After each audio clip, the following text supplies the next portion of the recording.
Yeah, we'll show you. That was when they jumped at me and we started fighting.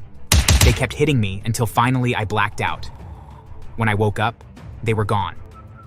I then called the police and for an ambulance. When they arrived, I filed a report saying that Susie's brothers had wrecked my home, and then I was taken to the hospital. The doctor told me that I had a broken rib, a broken wrist, and a concussion. It would be months of healing before I would be back to normal. Hi there, my name is Brad, and I have quite the story to tell you.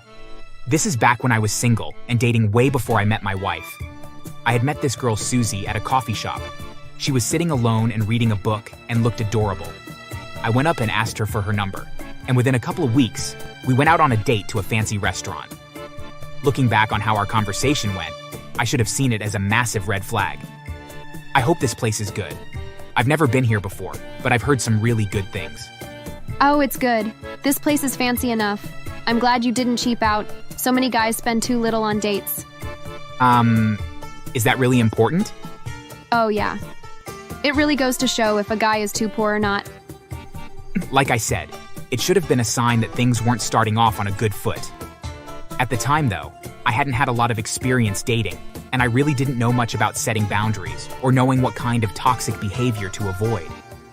Except the crazy thing is that Susie was the most normal person in her whole family, but I'm getting ahead of myself. That first date led to another, and not long afterwards we started dating exclusively. Susie and I went everywhere together. Sports games, dancing, dinner, you name it, we did it. Of course, I paid for every one of our dates, as Susie felt that it was my duty as the boyfriend, and I won't lie. I didn't mind paying, but we were doing a lot of things that cost a good amount of money, and I was having a hard time saving up money as a result. My job paid me well, but Susie had very expensive tastes, and I was beginning to grow weary of being the only one to pay for things. Since we were dating, I really didn't see any reason why Susie couldn't pick up a tab once in a while. At any rate, things were going well, and so I asked Susie if it was time for us to introduce each other to our families. She thought that it was a great idea, and I brought her to meet my parents and my sisters, and things went pretty well.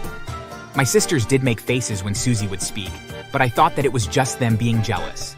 So with my family out of the way, it was now my turn to be introduced to Susie's family. She set up a meeting with her parents, and I felt incredibly nervous. It was scary, but since she had already met my family, I figured that I could dig down deep and be courageous enough to meet her family too. We agreed to meet Susie's parents at my apartment. I made sure that my place was spotless and ready for them to come over. So here is where the real crazy stuff begins, though. Mom and Dad, this is Brad. This is Brad, huh? And this is his home? Yes, it's nice to meet you guys. I've lived here for a few years. It's perfect as it's close to work and super affordable. Affordable? I guess that is an okay reason to live here, although it looks kind of like a dump. I had a much nicer place when I was your age. So is there a reason you live in such a pathetic place? Excuse me? I'm sorry that you don't approve of my house. They didn't let up.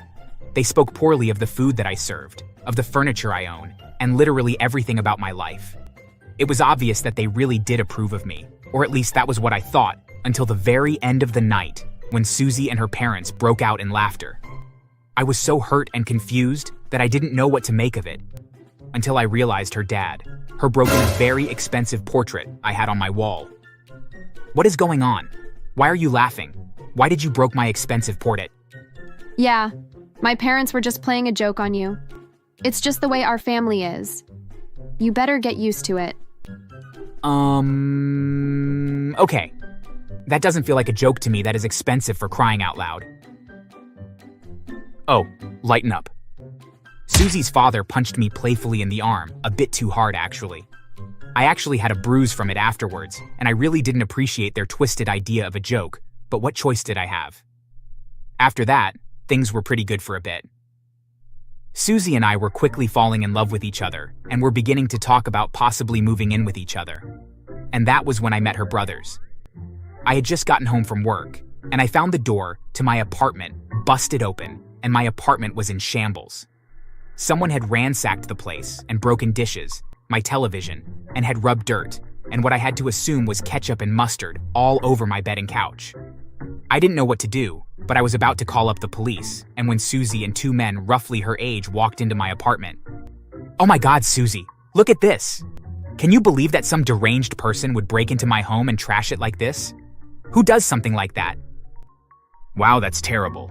Yeah, it's so unfair. The two of them started chuckling, which seemed a bit off.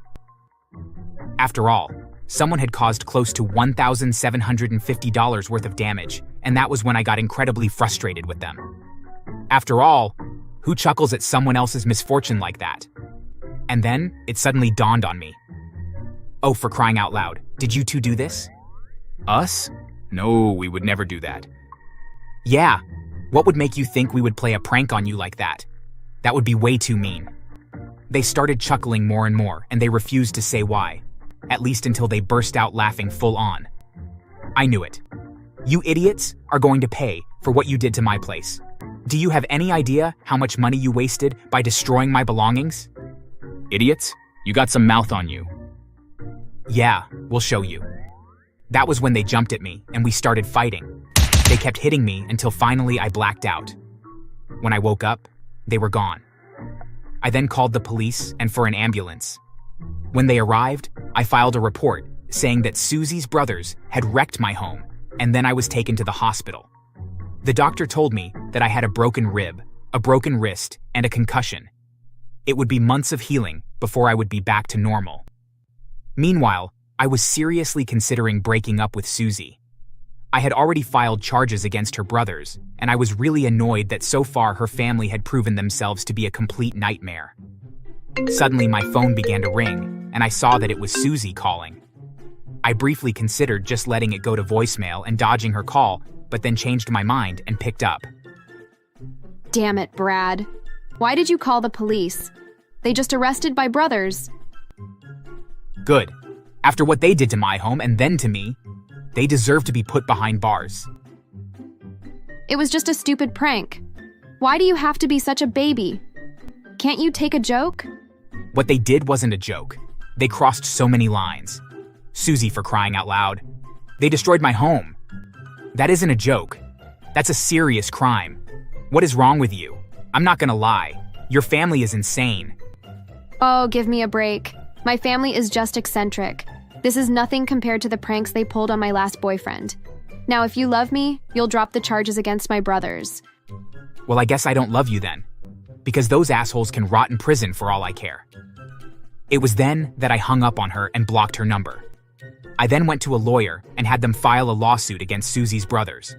I wanted them to pay for the damage that they had caused. Thankfully, my medical insurance would take care of my medical bills, but I wasn't going to let them off the hook for what they did to my apartment. It didn't take much for a judge to side with me. Since it was plainly obvious that Susie's brothers had trashed my home, the judge ordered them to pay to fix or replace everything. I had an appraiser come out, and they determined that it would cost close to $20,000 to undo the damage that they had done. However, the judge ordered them to pay me $35,000 and stated that the extra $15,000 was to cover the pain they inflicted on me and to make sure that they had learned a lesson and wouldn't do something so idiotic again. On top of that, both of them were sentenced to 5 years in prison, both for breaking and entering, destruction of private property, and for assaulting me as well. Susie even made a scene at the trial almost every day and would scream obscenities at me and try to throw things, and so the judge threw her in jail for a couple of months for being in contempt of court. After that, I got a restraining order against her, and since then, I haven't seen her once. Her parents even tried to contact me. I'm not sure if they wanted to apologize or if they wanted revenge or just to get me to somehow put a good word in for their sons to help reduce their prison sentences somehow. But I wasn't having any of it. I told them that all of their children had gone to prison for harassing me, and if they weren't careful, they too would be in trouble. A few days later, while I was sleeping, I heard my window shatter in the middle of the night. I quickly jumped up, grabbed a baseball bat, and sneaked downstairs, only to find 2 thieves trying to set things on fire in my living room. As quietly as I could, I sneaked behind them and knocked them out, then called the cops. When the police arrived and we removed their masks, I realized they were my ex's parents. The police took them away, and they were later sentenced to 2 years behind bars. Dating Susie taught me a lot of valuable life lessons, and I developed some much better dating skills that would keep me out of trouble when it came to dating the wrong women. The good news is that I did eventually date the perfect woman for me, and we've been married for 3 years now. So at the very least, I do have a happy ending. Thanks for watching. Make sure to subscribe and leave a comment down below saying I subscribed, and we will try our best to reply to your comment. I told them he threatened me with being a cop and they decided to go home with me. James lived 2 buildings after mine, and the man only went to work on the weekend. When the cops got to his door and made him come out, he was visibly scared. Hey, which precinct are you with? The 5th. 5th was shut down last year. Who's your captain? Smith. There's no Captain Smith in this district. Badge number? 7,842. 7,842 belongs to Officer Harris. You sure that's yours? Yeah, I think so. Think so? Turn around. You're not a cop. Let's sort this out at the station. Well, it turned out that he wasn't a cop and only said that to scare me. Sometimes he will wear cop uniform, so I actually thought he was a cop. I got a fake police officer arrested after months of swallowing his dirty attitudes. My name's Amoy, and I'm black, originally from Jamaica. I moved to the USA into a neighborhood with a lot of white Americans and was not accepted by the majority of them. I used to work at a traveling agency in Jamaica, and my neighbors were all good to me. I got a promotion and got transferred to the States, and my neighbors were completely different from the ones in Jamaica. The first day I arrived, I caught some people eyeing me with disgusting gazes. It was quite surprising because I did nothing to offend them, but I ignored everything and focused on arranging my new home. The next day, I needed to look around to find nearby hospitals, eateries, and also clubs, as I loved to club every weekend. Unfortunately, even the taxi drivers there didn't like me. I flagged down about 3, and when they stopped and saw me, they would simply drive away. Eventually, one stopped and even smiled at me before I got in. I did find the buildings I was looking for, and luckily, they weren't so far from where I lived. When I returned home, I was so tired, so I fell asleep. But I was awoken by loud bangings on my door. I forcefully woke up and went to the door. There, an angry-looking man was staring at me. I asked what he wanted, and shockingly, he threw a bucket of snow into my house. This is to warn you to never cross paths with me, else I'll harm you in ways you never imagined. I was confused. I'd never even met him. I was surprised as to how he found my house and felt he was right to attack me like that. Before I could speak, he turned and left. I stood at the door for what seemed like minutes before I finally went in and cleaned the snow from my hallway. I resumed work 2 days later and was wise enough to avoid everyone in my neighborhood. I didn't say hi to any, neither did I even make eye contact with them. I needed to avoid troubles as best as I could. Unfortunately for me, I fell into one a week later. It was a Saturday and I didn't have work. With no one to talk to, I left home and went to a nearby park. When I got there, I saw that there were a lot of people there. I nearly left because I wanted some peace and quiet, but I decided to stay. I found a bench beneath a broad tree and went to sit there, facing the lake in front of it. Just when I was finally enjoying nature, I heard a familiar voice behind me. I warned you to never cross paths with me, you idiot. When I turned, I saw James, the man who threw snow into my house. I wondered what he wanted from me this time. What do you mean? I was sitting alone. That's my seat. You're watching me, aren't you? What? Did you come here to spy on rich people so you can attack them with your black boyfriend? Where did that even come from? I was so confused. I tried to explain to him that I met the bench empty, but he slapped me instead. The shock and force of the slap made me fall on my butt. Do you know what you just did? Of course I do. If you dare try to get on my nerves again, you'll receive more than a slap, you silly thing. He was so rude. I stood up, dusted my clothes, and threatened to report him to the cops. Oh great, I work as a cop, and I'm gonna make sure you're put behind bars. I dare you to report this. That scared me. If he was a cop in such racist place, then I would have no chance. There was no way his colleagues would support me and throw him under the bus. I felt so miserable and angry as I walked back home. I went straight to bed to avoid overthinking. The next day after work, I saw that someone had poured dirt all over my front porch. Tears formed in my eyes as I stared at it. I was so tired from the long day I had. I hadn't imagined that I would have to clean the place again. Of course, I had no idea who did. My neighbors hated me. Any of them could have done it. I dropped my bag on the floor and began clearing the place. It took me about 20 minutes before I finally finished. I crashed on the couch immediately and fell asleep. The next morning, when I got out of the house to go to work, I nearly fell into a pile of dirt in front of my door. Again. This time, I saw James standing a few steps away. Come on, report to the cops. I'd like to see you in jail, impersonator. I wondered who I was impersonating to be called the name. I was tempted to go to the station, but again, I remembered that he was a cop and I couldn't win against a cop. I wasn't having any fun at all with how life was going. James refused to get off my back. He was always doing something to make me feel angry. I noticed that all my other neighbors had stopped looking at me with those disgusting eyes. Instead, they ignored me.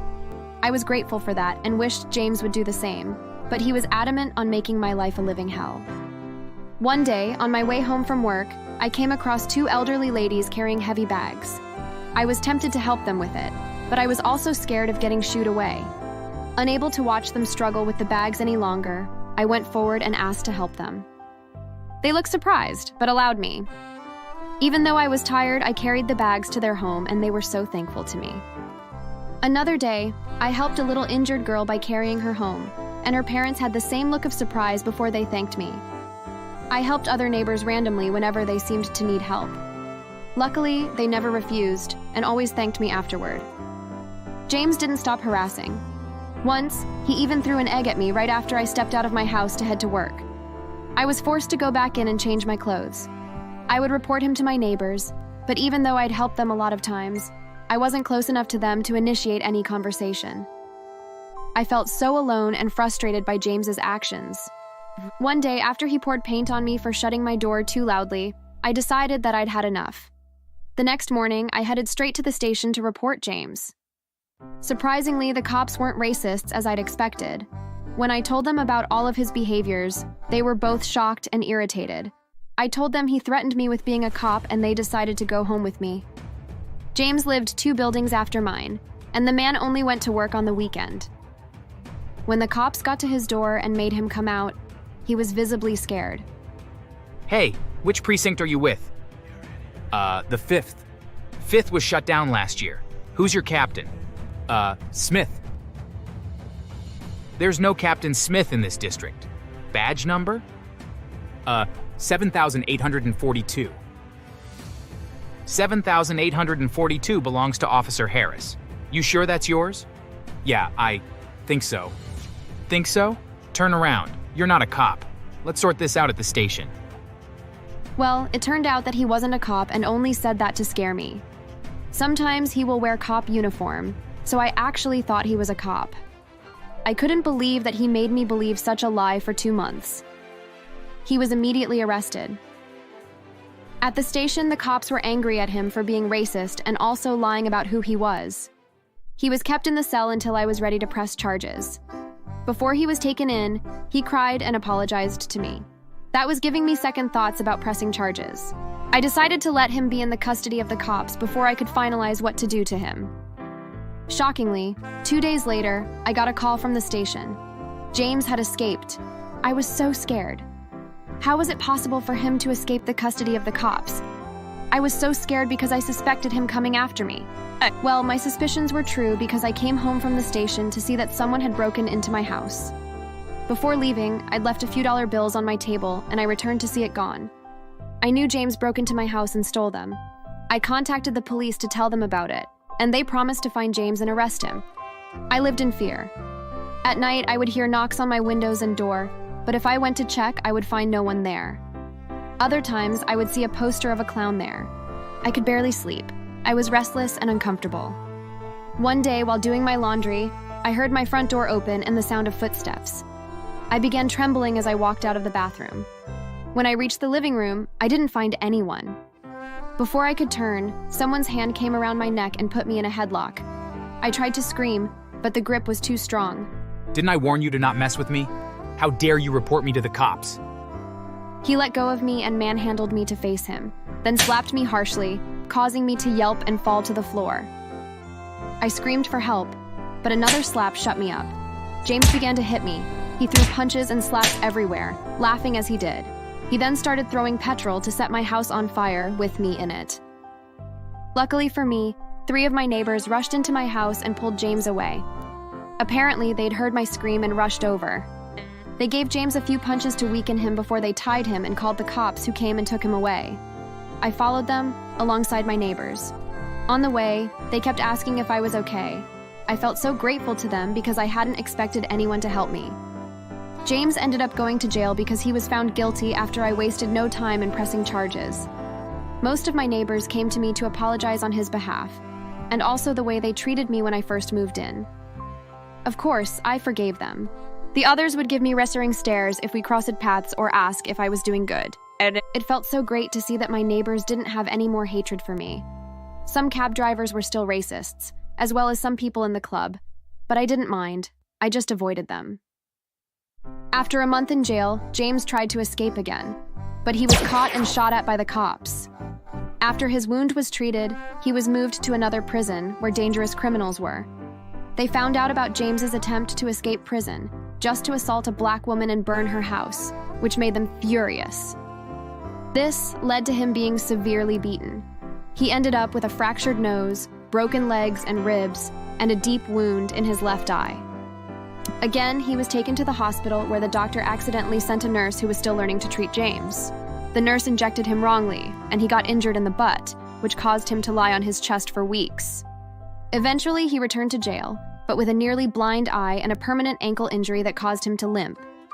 I requested to be sent back to Jamaica, and the company agreed. I left the city 2 months later, and I'm at peace here. Thanks for watching. Don't forget to like and subscribe.